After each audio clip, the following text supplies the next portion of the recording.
एक बार एक गांव में कृति नाम की लड़की रहती थी। कृति गांव की ही एक कोठी में रहती थी, जहां कृति के बाबा गांव के सबसे बड़े जमींदार थे। लेकिन उसके पिता की जुआ खेलने की लत ने उसके पूरे परिवार और दौलत को बर्बाद कर दिया।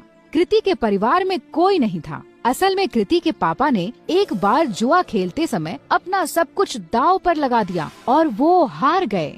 जुए में हारने पर दौलत तो गई ही गई, साथ ही साथ कृति की माँ ने भी तंग आकर जहर खा लिया। कृति की माँ के बाद उसके पिता भी ज्यादा दिन नहीं जिए और ज्यादा शराब पीने से उनका लिवर फेल हो गया और उनकी मौत हो गई। अपने पिता की इस जुए की आदत का सबसे बड़ा शिकार बनी अनाथ कृति।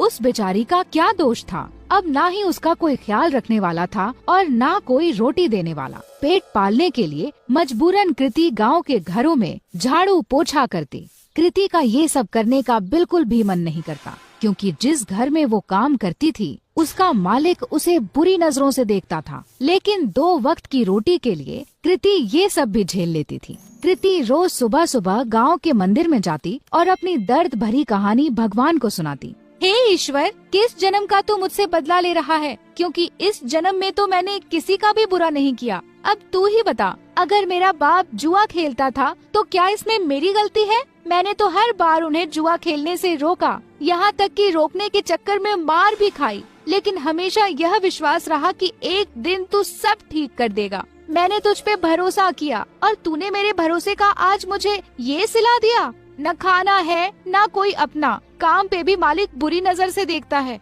क्या यही तेरी महिमा है? कृति की आंखों में आंसू भर आए और वो वहीं बैठकर फूट फूट कर रोने लगी। लेकिन कृति ने आंसू पोंछे और वहाँ से उठकर जाने लगी कि तभी उस मंदिर के बाहर एक बूढ़ा आदमी दिखा जो उसे घूर रहा था। कृति को लगा कि ऐसे ही कोई भिखारी होगा जो उसे रोता हुआ देखकर घूर रहा हो। कृति उस पर बिना ध्यान दिए वहाँ से तुरंत अपने घर चलती बनी। लेकिन अब तो उस बूढ़े आदमी की कृति को देखने की आदत पड़ गई थी। जब भी कृति मंदिर जाती और भगवान को अपनी आप बीती बताती, वो बूढ़ा वहीं खड़ा उसकी बातें सुनता और उसे घूरा करता, लेकिन कभी मंदिर के बाहर कृति का पीछा नहीं करता। कृति को लगा कि वो बेचारा भीख की आस में उसे देखा करता है। कृति के पास कोई बहुत ज्यादा पैसे नहीं थे, फिर भी वो दान पुण्य करने में बिल्कुल भी हिचकिचाती नहीं थी। एक दिन मंदिर के बाहर खड़ा वो बूढ़ा आदमी जब कृति को घूर रहा था तो कृति भगवान के पास जाने की बजाय उस बूढ़े के पास गई। बाबा जी, अगर पैसे चाहिए तो बेहिचक मांग लिया करो, ऐसे किसी और को घूरोगे तो वो गलत मतलब निकालेगा। काश बेटा, तेरे जैसा साफ दिल भगवान ने सबको दिया होता। कुछ दे दे बेटा। कृति ने अपनी जेब से एक 10 का सिक्का निकाला और उस भिखारी के जेब में डाल दिया। बाबा जी, अभी इतने ही हैं, आगे जब ज्यादा कमाने लगूंगी तब ज्यादा दूंगी। अरे बेटा, सच्चे दिल से दिए गए 1 रुपए भी मैं खुशी खुशी रख लूं, फिर तेरे 10 रुपए तो लाखों के बराबर हैं। भगवान तेरा भला करे। ये कहकर वो भिखारी चला गया। किसी गरीब की मदद करके कृति को बहुत खुशी हो रही थी। कृति मंदिर में दर्शन करके फिर से अपने घर चली गई। उस दिन जब कृति अपने मालिक के घर काम करने गई तो वहाँ पर उस दिन उसके मालिक के अलावा कोई नहीं था। क्या हुआ मालिक, आज घर पर मेम साहब नहीं है क्या? मेम साहब वो तो आज अपने मायके गई हुई हैं। वैसे उनके बारे में क्या पूछ रही हो? भला तुम्हारे और मेरे बीच में उनकी क्या जरूरत? अपने मालिक से ये सुनकर कृति कुछ सहम सी गई।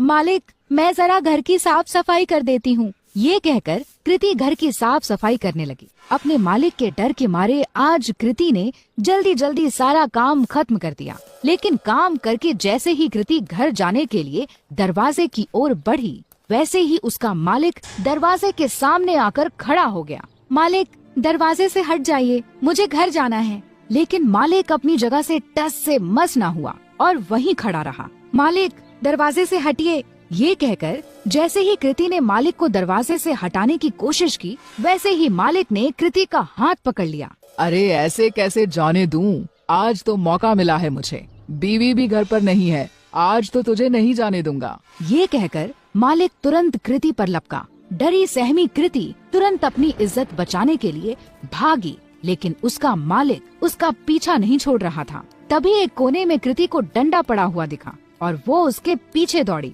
अब की बार कृति का मालिक जैसे ही उसे पकड़ने के लिए लपका, वैसे ही कृति ने उस डंडे को उठाकर उस मालिक के सर पर दे मारा और तुरंत दरवाजे से निकलकर वहाँ से भाग गई। फूट फूट कर रोती कृति बिना रुके भागती जा रही थी। भागते भागते रात में कृति उस मंदिर पहुँची जहाँ वह रोज सुबह जाती थी। मंदिर में पहुँचते ही कृति भगवान की मूर्ति के चरणों में जा गिरी। हे ईश्वर, क्या मेरा पैदा होना ही गुनाह है जो तू मुझे इतनी बड़ी सजा दे रहा है?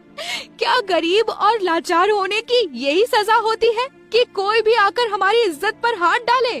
कृति की आंखों से फिर आंसू फूट पड़े। कृति ने आंसू पोंछकर जब आसपास देखा तो पाया कि वो बूढ़ा आदमी फिर वहीं खड़ा था। बाबा, अब मेरे पास कुछ नहीं है आपको देने को। बच्चा, मैं तुमसे भीख लेने नहीं बल्कि कुछ देने आया हूँ। लेकिन क्या? तेरी कोठी के पीछे वाले कमरे में एक जादुई खजाना है जो सही समय आने पर अपने आप तेरे हाथ में आ जाएगा।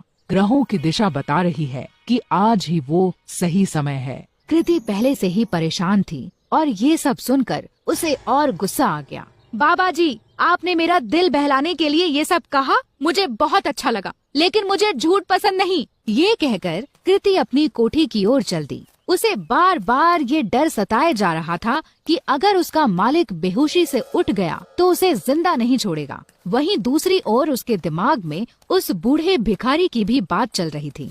घर पहुँचते पहुँचते आसमान में बादल छा चुके थे और ऐसा लग रहा था कि मानो जैसे बहुत जोर की बारिश होने वाली है। कृति के कोठी में पहुँचने के कुछ देर बाद ही बारिश शुरू हो गई और बहुत जोर से पानी बरसने लगा। मूसलाधार बारिश के चलते कृति की पुरानी कोठी की छत से पानी टपकने लगा। आज तक कभी कृति ने इतनी तेज बरसात नहीं देखी थी। कृति जैसे ही छत की मरम्मत के लिए अपना छाता निकालकर बाहर गई, वैसे ही उसका छाता तेज हवा में फट गया।